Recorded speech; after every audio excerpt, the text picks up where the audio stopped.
चलिए आज हम लोग जानेंगे इन्वर्टर टाइप स्प्लिट एसी के एक एक पार्टों को हम समझेंगे, पूरा प्रैक्टिकली देखेंगे, इसको खोल करके ओपन करके पूरा निकाल के देखेंगे कि किस प्रकार से हम स्प्लिट एसी में क्या क्या पार्ट लगे होते हैं और ये स्प्लिट एसी में हम गैस लॉक किस प्रकार से करते हैं। मतलब देखिए ये जो हमारी स्प्लिट एसी है ये लगी हुई है और इसको अभी हमें एक स्थान से दूसरे स्थान पे ले जाना है, यानी यहां से हटा करके इसको दूसरी जगह पे सेट करना है, लगाना है। तो देखिए ये हमारी इन्वर्टर टाइप स्प्लिट एसी है और इसका मॉडल नंबर वगैरह यहां पर देख सकते हैं। ये वोल्टास कंपनी की एसी है और इसके बारे में अधिक जानकारी के लिए यहां पर आप इसमें देख लीजिए एसी स्प्लिट टाइप और ये कितने वाट का है, कितने ग्राम गैस चार्ज किया जाएगा और कौन सी गैस चार्ज किया जाएगा, इस पर ये पूरा डिटेल इसका लिखा है। और ये 3 स्टार की स्प्लिट टाइप एसी है इन्वर्टर। देखिए यहाँ पे लिखा हुआ है वोल्टास टाटा प्रोडक्ट है इन्वर्टर R32, यानी R32 का मतलब इसमें 32 नंबर का जो गैस चार्ज किया जाएगा वो गैस इसमें लगेगी और ये इन्वर्टर टाइप है। तो ये जो स्प्लिट एसी का आउटडोर भाग है, इसका फैन वगैरह देख सकते हैं, ये यहाँ पर बंद है। तो इसको अभी हमें चालू भी करना है और इसमें गैस लॉक करना है। इसमें ये देख पाएंगे 2 पाइपें आई हुई है, जिसमें एक हमारी सक्शन लाइन और एक डिस्चार्ज लाइन की पाइप होती है। आप देख ही सकते हैं कि जिस प्रकार से हमें हमारे सभी कूलिंग सिस्टम में होता है उसी प्रकार से 2 पाइपें इसमें निकली होती है। ये एक पतली पाइप है और एक मोटी पाइप है। और देखिए ये जो मोटी पाइप, इसी में से देखिए चार्जिंग लाइन निकली हुई है, यानी सक्शन लाइन में से चार्जिंग लाइन निकली होती है, ये हमारी पहचान होती है। और ये इसका एक कवर है, इस कवर को देखिए कुछ इस प्रकार से इसमें लगा करके सेट किया गया होता है, जिसकी वजह से ये अच्छा लगता है। तो इस कवर को तो हमने अभी पहले ही खोल दिया और उसके बाद अभी हमें इसमें एलन की के द्वारा ये गैस लॉक किया जाएगा। उससे पहले गैस को लॉक करने से पहले हमें इस स्प्लिट एसी को चलाना होगा। उससे पहले देखिए एक स्टिकर और यहाँ पर वार्निंग भी लिखा और एक स्टिकर और लिखा है साइड में, और इस स्टिकर को देख करके भी आप इसके बारे में कुछ डिटेल में थोड़ा समझ सकते हैं। आप चाहे तो यहाँ पर वीडियो को रोक करके भी इसको जूम करके पढ़ सकते हैं। तो चलिए अब इसका हम इंडोर को दिखा देते हैं। यहाँ पर देख सकते हैं ये स्प्लिट एसी का हमारे ये इन्वर्टर टाइप का इंडोर, ये भी उसी एसी का है, वोल्टास कंपनी का इन्वर्टर एसी। देखिए R32 इसमें भी लिखा हुआ है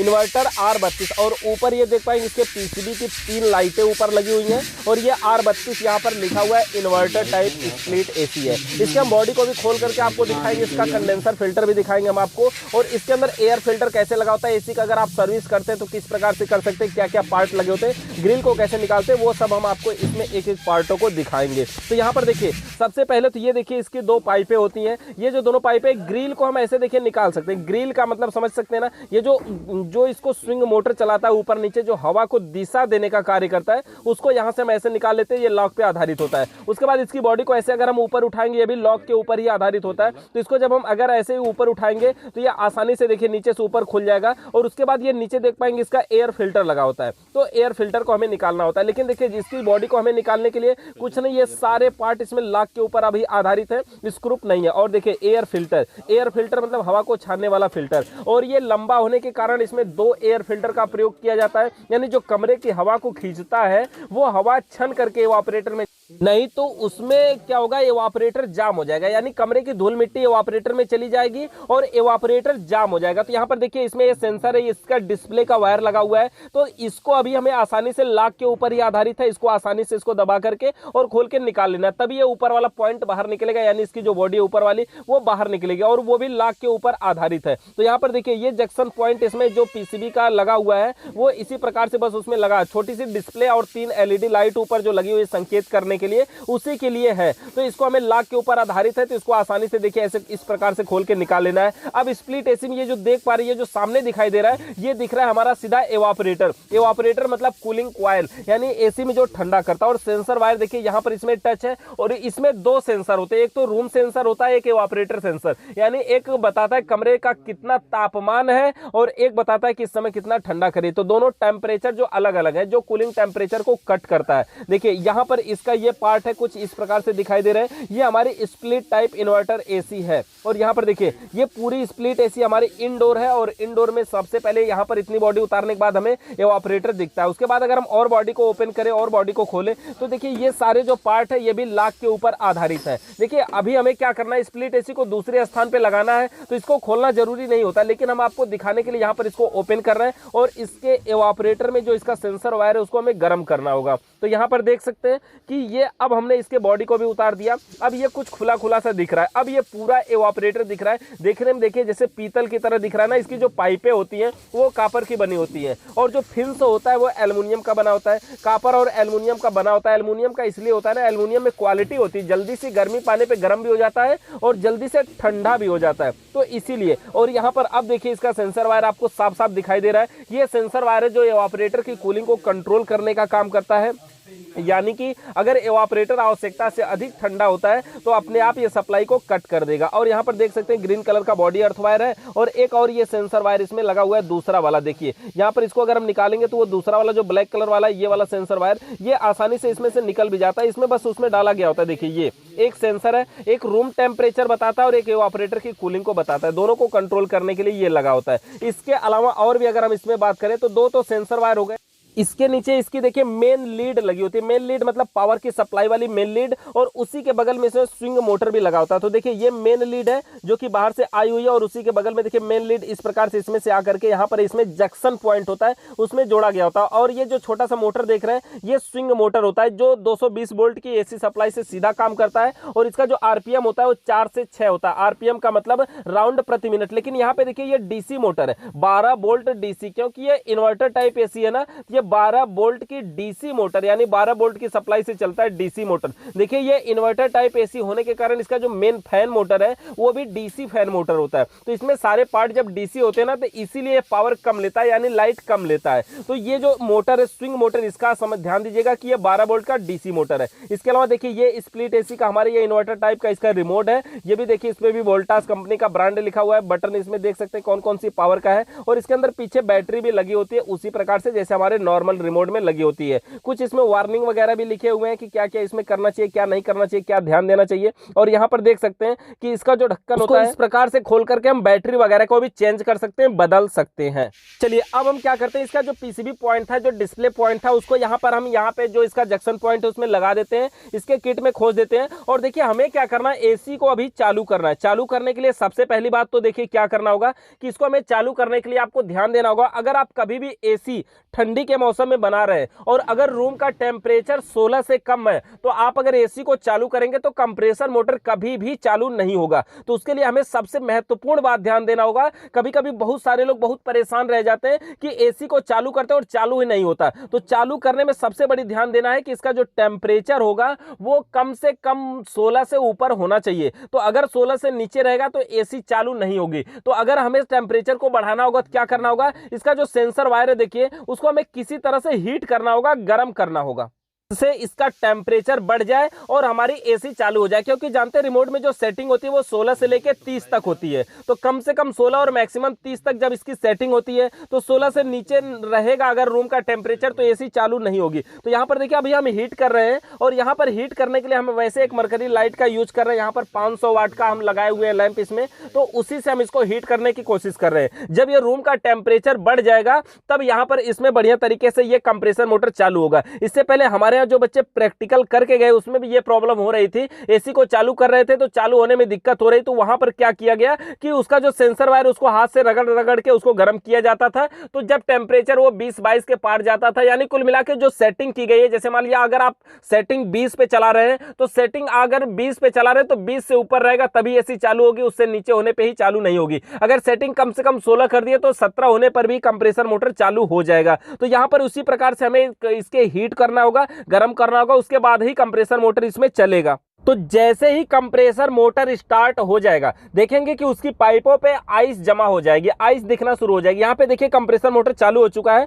तो इसकी जो पाइपें हैं उसके ऊपर बर्फ जमनी शुरू हो जाएगी, उसके ऊपर नमी दिखाई देनी शुरू हो जाएगी। देख पाएंगे व्हाइट कलर की बर्फ है और ये धीरे धीरे और बढ़ता जाएगा, यानी जितना टाइम तक आप वेट करेंगे उतना अधिक होता जाएगा। तो देख पाएंगे इसके पूरी तरह से इसमें आइस जम चुकी है, बर्फ जम चुका है। अब ये बढ़िया तरीके से हमारे इधर कूलिंग कर रहा है, लेकिन हमें क्या करना है, गैस लॉक करना है। तो चलिए अब हम इसको अब अपने आउटडोर में दिखाएंगे। यहाँ पर देखेंगे पाइपों के ऊपर कुछ ज्यादा ही नमी दिखाई दे रही है, यानी बर्फ जम रही है। इससे हमें अब यह कंफर्म हो गया कि हाँ, इसका कंप्रेसर मोटर चल रहा है और बाहर का मतलब आउटडोर पूरी तरह से चालू कंडीशन में हो चुका है। चलिए अब हम यहां से इसके आउटडोर को दिखाते हैं। इसमें जो आउटडोर है, देखिए ये आउटडोर है और आउटडोर में क्या होता है, देखिए सबसे पहले तो दोनों वाल्वों के ऊपर ये नट लगा होता है जो सक्शन लाइन चाहे डिस्चार्ज लाइन होता है, और इसमें हमें ऑफ किसको करना है, डिस्चार्ज लाइन को। मतलब समझिए ये डिस्चार्ज लाइन की पाइप जो होती है ये कंडेंसर से आई हुई पाइप होती है और इसको एलन की के द्वारा ऑफ किया जाता है, क्योंकि कंप्रेसर के डिस्चार्ज लाइन से गैस कंडेंसर में जाती है और कंडेंसर के ही डिस्चार्ज वाल्व को यहां पर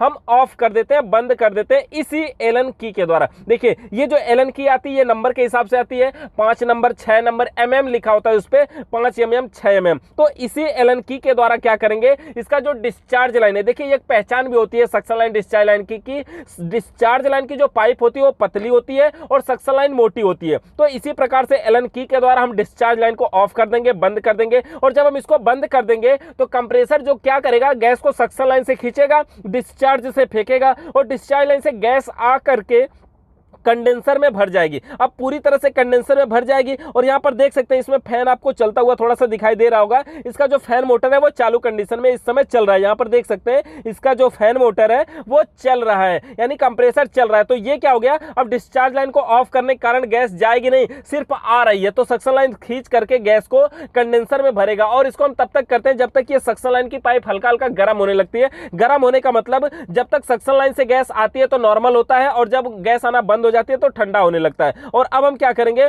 जब हमें लगे कि अब इससे गैस नहीं आ रही है तो इसको हम एलन की के द्वारा इसको भी पूरी तरह से टाइट कर देने के बाद क्या होगा कि अब देखिए अब क्या होगा, कंप्रेसर मोटर को भी हमें तुरंत बंद कर देना होगा। कंप्रेसर को बंद करने का मतलब होता है इनडोर से हम मेन सप्लाई को ही बंद कर देंगे तो पूरी एसी बंद हो जाएगी। लेकिन पहले इसको हमें पूरी तरह से टाइट कर लेना होगा कि जब हमें लगे कि हाँ अब गैस इसमें ना तो आएगी और ना तो इसकी गैस बाहर जाएगी, तब उसके बाद हम इसके इनडोर को ऑफ कर देंगे, मतलब बंद करेंगे। समझिए इनडोर को ऑफ करेंगे मतलब आउटडोर भी बंद हो जाएगा। तो इसी प्रकार से अब हम एलन की के द्वारा पूरी तरह से ऑफ कर देते हैं और ऑफ करने के बाद जो इसके दोनों पाइपें हैं यहां पर देख सकते हैं एडजस्टेबल रिंच के द्वारा इसको हम खोल करके बाहर निकाल देते हैं। तो जो दोनों पाइपें सक्शन चाहे डिस्चार्ज, दोनों पाइपों को यहां पर हम खोल करके बाहर निकालेंगे। सिर्फ एक को नहीं, दोनों को, सक्शन लाइन हो चाहे डिस्चार्ज लाइन हो, क्योंकि इन दोनों का काम खत्म हो चुका है। यहां पर थोड़ी सी गैस खोलते टाइम निकलती है, लेकिन वो जो गैस निकलती है पाइपों के अंदर की होती है, कोई दिक्कत नहीं होती है। और अब हम क्या करते हैं, देखिए इसके दूसरी वाली पाइप को भी खोल देते हैं। ये दूसरी वाली पाइप थोड़ी सी हार्ड होती है, हार्ड का मतलब कोई नहीं हार्ड नहीं होती है, बस इसको एडजस्टेबल रिंच के द्वारा बढ़िया तरीके से इसको हम खोल देते हैं। और इसको खोलने के बाद अब हम क्या करते हैं, दोनों पाइपों को निकाल देते हैं। जब हमारी इसकी दोनों पाइपें निकल जाए तो इसका जो मेन लीड का वायर होता है उस वायर को भी हमें निकालना होता है, क्योंकि देखिए यहां पर दोनों पाइपें तो इसमें से खुल चुकी हैं, जो गैस है अब ये आउटडोर में ऑफ है, लेकिन एक मेन लीड का वायर होता है जो कि इनडोर से यहां आउटडोर के लिए आता है, जिसके द्वारा पूरी वायरिंग की जाती है। तो अब हमें क्या करना होगा, ये जो मेन लीड का वायर है इसको भी हमें निकालना होगा, क्योंकि अगर हम इसको नहीं निकालेंगे तो इस आउटडोर को हम उठा करके दूसरी जगह कैसे लेके जा पाएंगे। 3 पॉइंट जुड़े होते हैं, 2 पाइपें होती हैं और एक वायर होता है। तो इस वायर को भी हमें इसमें से खोल करके निकाल लेना होगा। इसमें 4 वायर टोटल है देखिए यहाँ पर, और 3 वायर टोटल तो यहाँ पर सप्लाई के हैं, जबकि एक वायर इसमें बॉडी अर्थ का भी है, ग्रीन कलर का। जो ग्रीन कलर का वायर होता है वो बॉडी अर्थ का ही होता है, चाहे वो किसी एसी में हो। तो ये तो इन्वर्टर टाइप एसी, इसमें टोटल देख पाएंगे 4 वायर आए हुए हैं, जबकि जो हमारी इलेक्ट्रिक एसी होती है जो पावर वाली होती है उसमें सिर्फ 3 वायर आते हैं, न्यूट्रल फेस और एक बॉडी अर्थ का। यहाँ पर टोटल 4 वायर आए हुए हैं। इसके अलावा देख पाएंगे ये बॉडी अर्थ वाला ग्रीन वाला यहाँ पर है, 3 वायरों को हमने खोल दिया। एक ये ग्रीन कलर के वायर को भी इसको हम खोल देते हैं, ओपन कर देते हैं। उसके बाद हम क्या करते हैं, आउटडोर को उतार देते हैं नीचे। यहाँ पर देखिए आउटडोर लगा हुआ है, अब हम इसको नीचे उतार दिए और इसकी जो भी बॉडी है उसको लगा करके फिट कर देते हैं, बढ़िया से सेट कर देते हैं। जो स्क्रू वगैरह हमने खोले थे वायर निकालने के लिए, पाइप खोलने के लिए या ऊपर की बॉडी देखने के लिए, तो सबको लगा करके इसको बढ़िया से टाइट कर दिया। तो इस प्रकार से आउटडोर तो हमारा देखिए कंप्लीट बाहर निकल चुका। अब हम निकालेंगे इनडोर को। इनडोर को निकालने के लिए देखिए सबसे पहले हमें क्या करना होगा, देखिए ये जो वायर और दोनों पाइपें इन सबको लगा के एक साथ टेप मारा गया होता है। तो इसको हमें क्या करना होगा, सबसे पहले इसको हमें काट करके बाहर निकालना होगा। यहाँ पर देखिए काटने के बाद देखिए यहाँ पे हम एसी को थोड़ा उठा के देखें, चूहा इसमें देखिए क्या किया है, चूहा ने इसको काट दिया, बिल्कुल कुतर दिए इसकी जो थर्माकोल वगैरह उसको।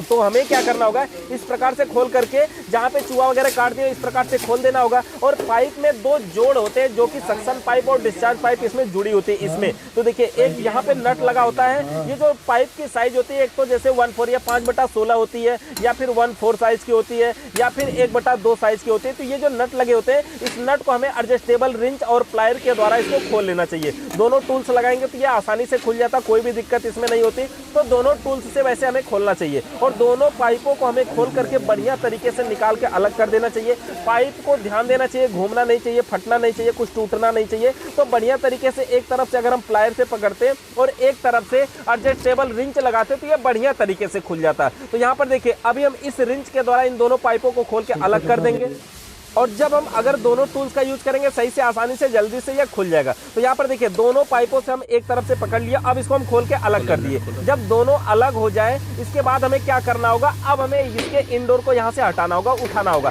आसानी से इसको हम उठा करके ले जा सकते हैं। देखिए एक स्टैंड पे लगा होता है, अभी हम आपको स्टैंड भी दिखाएंगे, उससे पहले अभी हम इंडोर को दिखाते हैं। तो देखिए इस प्रकार से इंडोर को हम आसानी से उठा लेते हैं, इसमें कोई भी दिक्कत नहीं होती, बहुत भारी नहीं होता, बहुत ही हल्का होता है, एक आदमी आसानी से इसको उठा सकता है, कोई भी दिक्कत नहीं होगी। तो इसका देखिए इंडोर तो हमने बाहर निकाल दिया। देखिए इसको चूहा ने कैसे काटा था, इसकी जो पाइप थी ना, जो पानी बाहर टपकता है जिससे एवापोरेटर से जो ठंडा पानी निकलता है, जो एवापोरेटर से पानी टपकता है उसको निकलने के लिए पाइप वाली भी काट दिए थे, तो वो भी जाम हो चुकी है। तो उससे भी अब देखिए गैस बाहर नहीं जा, पानी बाहर नहीं जा पा रहा होगा, जिसकी वजह से क्या होगा, दिक्कत बहुत सारी हो रही होगी, पानी कमरे में टपक रहा होगा या ऐसी प्रॉब्लम आती है। तो इसको हमें निकाल करके बढ़िया तरीके से इसका जो वायर वगैरह है सबको हम लपेट करके रख देते हैं, क्योंकि अभी हमें इस स्प्लिट एसी को लगाना नहीं है। और अभी इसकी बॉडी को हम अभी सेट करेंगे, इसके स्टैंड को भी उतारेंगे और सब कुछ देखते हैं। तो देखिए वायर को तो लपेट दिया हमने, अब इसके एक बॉडी को लगा देते हैं। यहाँ पर देखिए पहली बॉडी हमारी इसमें लग चुकी है और पहली बॉडी लगने के बाद देखिए सब लाक पे है, कहीं पर भी कोई स्क्रू वगैरह का यूज नहीं है, सब कुछ लाक पे है। तो पाइपों को हम अच्छी तरीके से बढ़िया तरीके से किसी के घर भी जाए तो सुरक्षित काम करना चाहिए, व्यवस्थित करना चाहिए। उसके बाद देखिए जब हमारा यहाँ पे लग चुका इंडोर, अब इसमें अभी हमें ग्रिल लगाना बाकी है। आगे का जो ग्रिल का पॉइंट है वो ग्रिल लगाएंगे और ग्रिल लगाने के बाद ऊपर की बॉडी लगाना। ये देखिए एयर फिल्टर, एयर फिल्टर क्या होता है, हवा छानने वाला फिल्टर है। तो इसको एयर फिल्टर इसमें दो लगता है, उसको लगा लेते हैं। इसके बीच में एक ब्लैक कलर का पॉइंट लगता है, ये जो एयर फिल्टर के अंदर लगता है, छानने के लिए कार्य करता है हवा को, उसको भी हम इसमें लगा लेते हैं, कोई भी दिक्कत नहीं होती है। तो इस प्रकार से दोनों एयर फिल्टर को हम इसमें देखिए लगा दिए। एक एयर फिल्टर, हर एयर फिल्टर के बीच में दो पॉइंट एक ब्लैक कलर का होता है, उसको भी लगा लेते हैं। और इसका जो डिस्प्ले का पॉइंट होता है उसको इसमें हम लगा देते हैं, खोस देते हैं। डिस्प्ले का पॉइंट जिसमें वो टेम्परेचर शो कर रहा था ना, जो डिस्प्ले पे नंबर 32, 35, वो जो टेम्परेचर शो करता है वो तो 16 से 30 तक ही शो करता है, उससे ज़्यादा नहीं करता। तो ये देखिए थोड़ा सा एक ब्लैक कलर का पॉइंट बच गया था जो कि एयर फिल्टर का है। तो ये दूसरे वाले एयर फिल्टर में नहीं लगा था, इसको भी लगाना जरूरी होता है, क्योंकि ये उस जगह स्पेशल जगह पे होता है जहाँ से ज़्यादा कचरा आने की संभावना होती है, ये वाला फिल्टर। तो इसको हमें पहले ही लगा देना चाहिए, जरूर इसको भूलना नहीं चाहिए। ये हमारे इन्वर्टर टाइप एसी में सभी में लगा, हमारे नॉर्मल इन्वर्टर में भी लगा होता है। तो इसको हमें लगा करके एयर फिल्टर को लगाना चाहिए, इतना ही बस हमें ध्यान देना चाहिए कि इसको हमें लगा के लगाना चाहिए। तो इस प्रकार से देखिए हम इसके एयर फिल्टर को लगा के सेट कर देते हैं। अब जब हमारा इसका सेट हो गया तो इसकी बॉडी को भी हम यहाँ पे लगा देते हैं। इसकी पूरी तरह से बॉडी भी लग गई। अब इसमें देखिए इसको हम ढक्कन की तरह होता है, सिर्फ लाक के ऊपर आधारित होता है, इसको हम बढ़िया तरीके से उसमें लगा देते हैं। और ये इन्वर्टर एसी हमारी लग के कंप्लीट हुई। आगे का ग्रिल बचा है, इसको स्विंग मोटर में लगा देते हैं। यहाँ पर देखिए इसको दबा के बस ऐसे लगा दिए। तो अब ये पूरी तरह से जो इसका इंडोर है वो लग करके कंप्लीट हो चुका। तो इस प्रकार से अगर हमारे पास कोई भी एसी है, चाहे वो इन्वर्टर एसी हो चाहे वो नॉन इन्वर्टर एसी हो, कोई भी एसी हो, अगर हमें उसमें गैस लॉक करना है, एक स्थान से दूसरे स्थान पे ले जाके लगाना है, तो हम इस प्रकार से कर सकते हैं। यहाँ पर देखिए उसका स्टैंड लगा हुआ है। स्टैंड जो होते हैं सारे स्क्रू के ऊपर आधारित होते हैं। सभी स्क्रू को हम खोल करके स्टैंड को आसानी से निकाल लेते हैं। देखिए इंडोर में सिर्फ स्टैंड ही होता है और कुछ नहीं होता है। आसानी से स्टैंड खोलने के बाद हम उसी पे लॉक कर देते हैं, उसी पे अटका देते हैं, कोई दिक्कत नहीं होती है। तो स्टैंड को ऐसे स्क्रू पे हम खोल लेते हैं, निकल जाता है ये बढ़िया तरीके से बाहर। और जब इसका स्टैंड निकल जाए बस हो गया ये स्प्लिट एसी का हमारा इंस्टॉलेशन, मतलब गैस लॉक करना। और एक जगह से अब हमें कहीं दूसरी जगह लगाना होगा, तो जिस प्रकार से हम खोले थे उसी प्रकार से लगा देंगे। हाँ, गैस खोलने का थोड़ी सी प्रक्रिया इसमें अलग होगी। तो इस प्रकार से देखिए हमने यहाँ पे स्टैंड को भी लगा दिया। तो अगर आपको किसी प्रकार का सवाल या सुझाव है तो नीचे कमेंट करके बताइए। चैनल पे नए आए तो सब्सक्राइब करिए, बेल आइकन को प्रेस करिए। वीडियो देखने के लिए बहुत बहुत धन्यवाद।